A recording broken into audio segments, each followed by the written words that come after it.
प्यारे विद्यार्थियों, आज हम केशव की रामचंद्रिका के चयनित अंशों की व्याख्या के अंतर्गत पंचवटी वर्णन, हनुमान का लंका गमन और रावण के शयनागार में हनुमान के पहुंचने का जो दृश्य है उसका वर्णन करेंगे।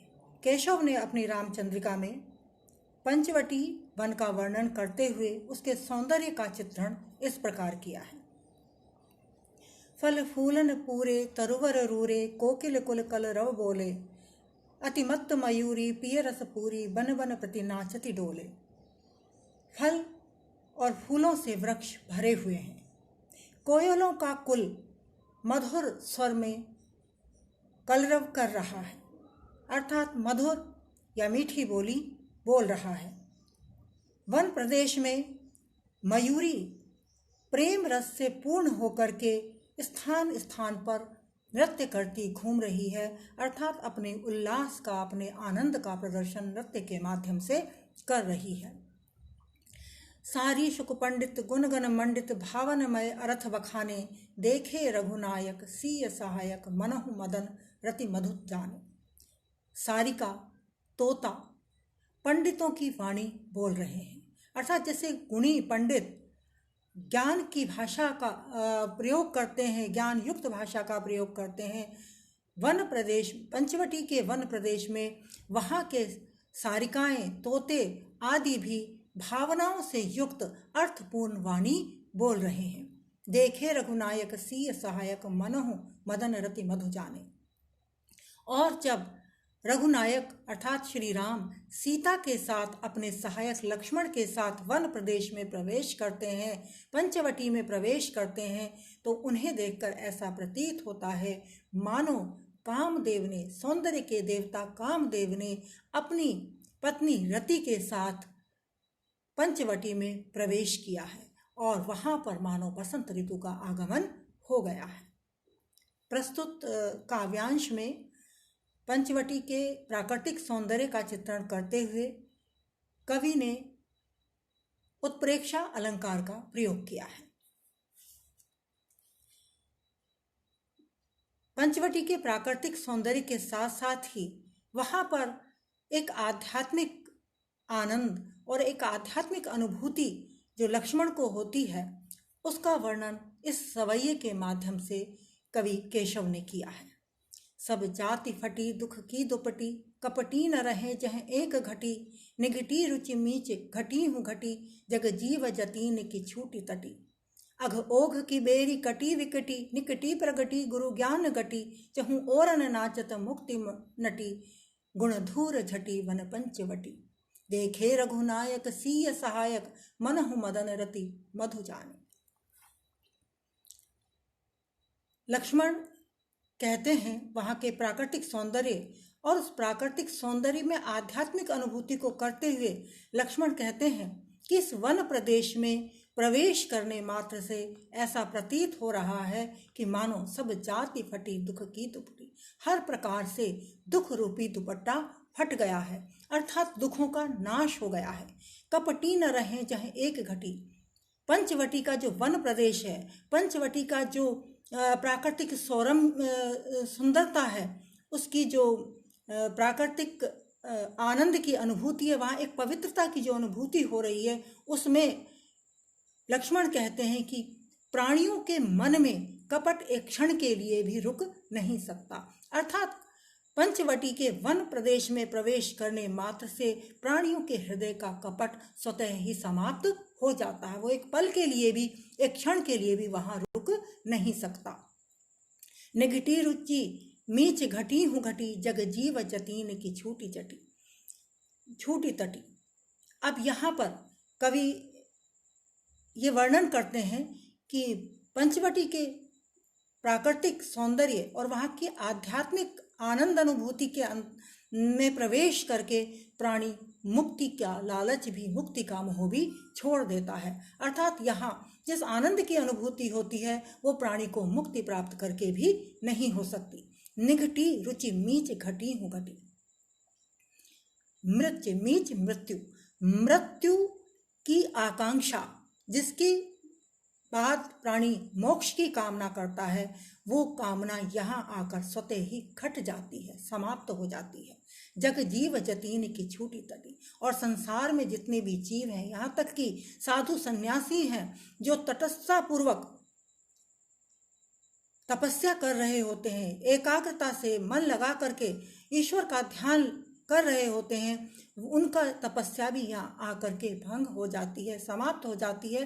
कहने का अभिप्राय है उनके अंदर भी तपस्या की रुचि नहीं रह जाती, क्योंकि आध्यात्मिक ध्यान भक्ति योग से जिस प्रकार से प्राणी को आनंद की अनुभूति होती है, वह आनंद की अनुभूति पंचवटी के प्राकृतिक और पवित्र वातावरण में प्रवेश करने मात्र से ही प्राणी को हो जाती है।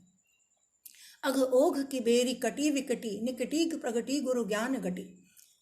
भयंकर पाप की झाड़ियां यहाँ अपने आप कट जाती हैं, अर्थात प्राणी के पापों का नाश हो जाता है। और जिस प्रकार गुरु के सानिध्य में ज्ञान का प्रकाश प्रकट होता है, ज्ञान की प्राप्ति होती है, वैसे ही यहाँ पंचवटी में प्रवेश करने मात्र से ही प्राणियों में आध्यात्मिक ज्ञान स्वतः ही प्रकट होने लगता है। चहु ओरन नाचती मुक्ति नटी, गुणधूर जटी वन पंचवटी।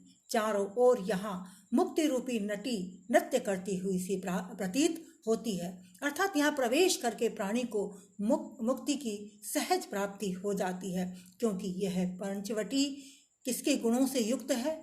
महादेव के गुणों से युक्त है। धूर जटी महादेव शिव, शिव के गुणों वाली है, अर्थात शिव के गुण से युक्त है। इस पंचवटी में प्रवेश करने मात्र से ही प्राणी को उसी प्रकार सहज मुक्ति की प्राप्ति हो जाती है, जैसे शिव की शरण में जाने पर प्राणी को सहज ही मुक्ति की प्राप्ति हो जाती है। देखे रघुनायक सीय सहायक मनहु मदन रति मधु जाने। और यहाँ इस पंचवटी प्रदेश में, इस पंचवटी के वन प्रदेश में राम सीता के साथ और लक्ष्मण के साथ प्रवेश करते हैं, और ऐसे प्रतीत होते हैं मानो कामदेव के साथ रति के साथ स्वयं कामदेव इस वन प्रदेश में प्रवेश कर गए।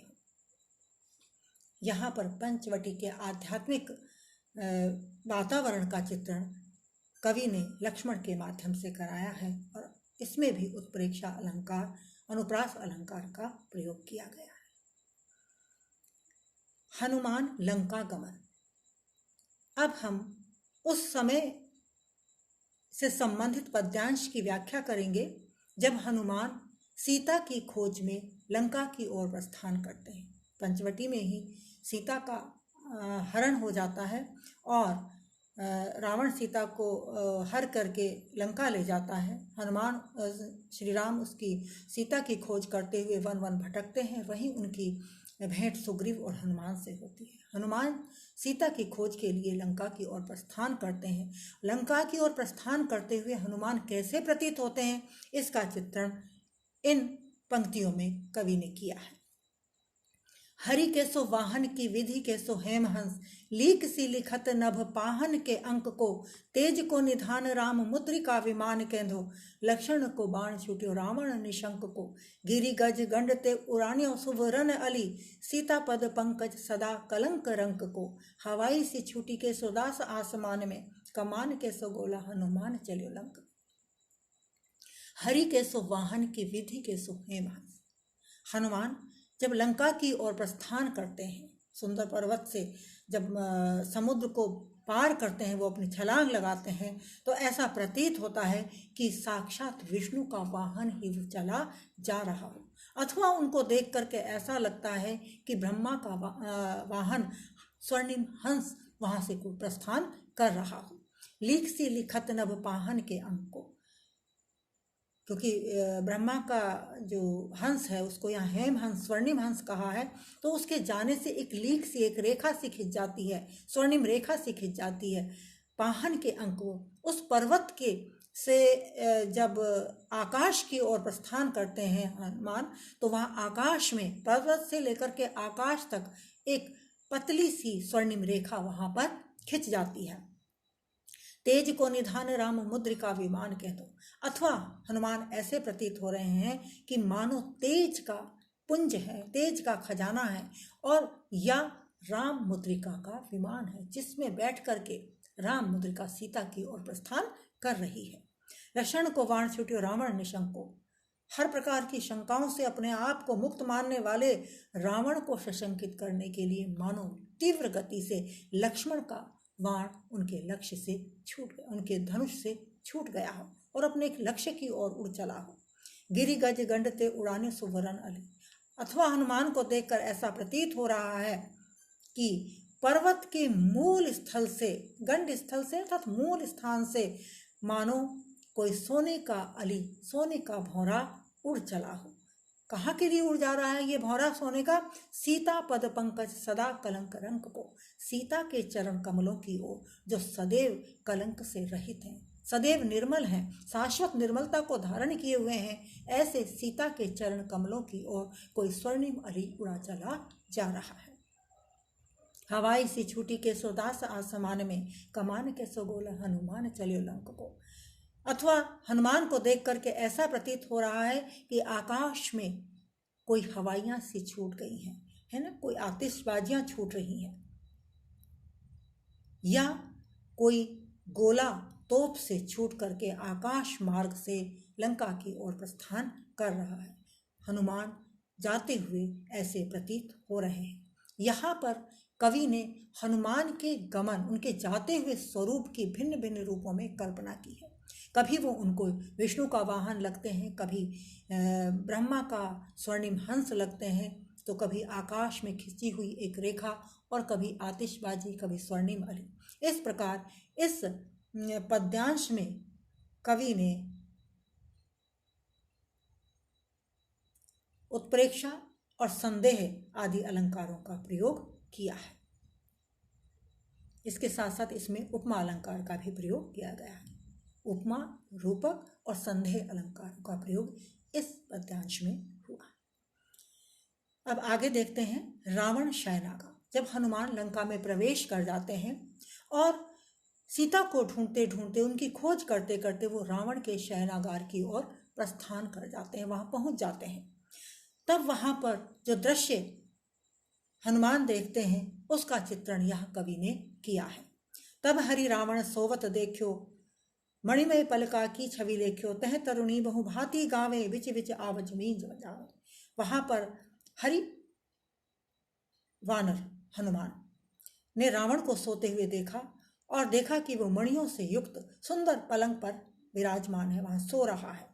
वहां विविध प्रकार की तरुणियां विविध प्रकार के सुंदर वाणी से मधुर गीत गा रही हैं, और बीच बीच में झांझ और मंजीरे यानी कि संगीत के जो वाद्य हैं उनको बजा रही हैं। पर हनुमान को रावण ऐसा प्रतीत होता है कि मानो कोई मरा हुआ व्यक्ति चिता पर शयन कर रहा हो। चहुं दिशि प्रेत वधू मनमोह है, और चारों तरफ जो स्त्रियां हैं वो ऐसी प्रतीत हो रही हैं कि मानो प्रेत वधुएं अब मन को मोहित करने का प्रयास कर रही हैं। सीता की खोज में इधर उधर हनुमान भटकते हैं और उनका दुख बढ़ता ही चला जाता है, क्योंकि वहाँ सीता नहीं है। सीता के बिना ये सारा घर सूना प्रतीत होता है। सीता की खोज के लिए वो यहाँ आए हैं और सीता ही उनको दिखाई नहीं देती, इसलिए इस राजमहल में हनुमान की कोई रुचि नहीं रह जाती है। इस प्रकार हनुमान सीता की खोज करते हुए रावण के शयनागार में इधर उधर भ्रमण करते रहते हैं, घूमते रहते हैं, लेकिन उन्हें वहाँ सीता के दर्शन नहीं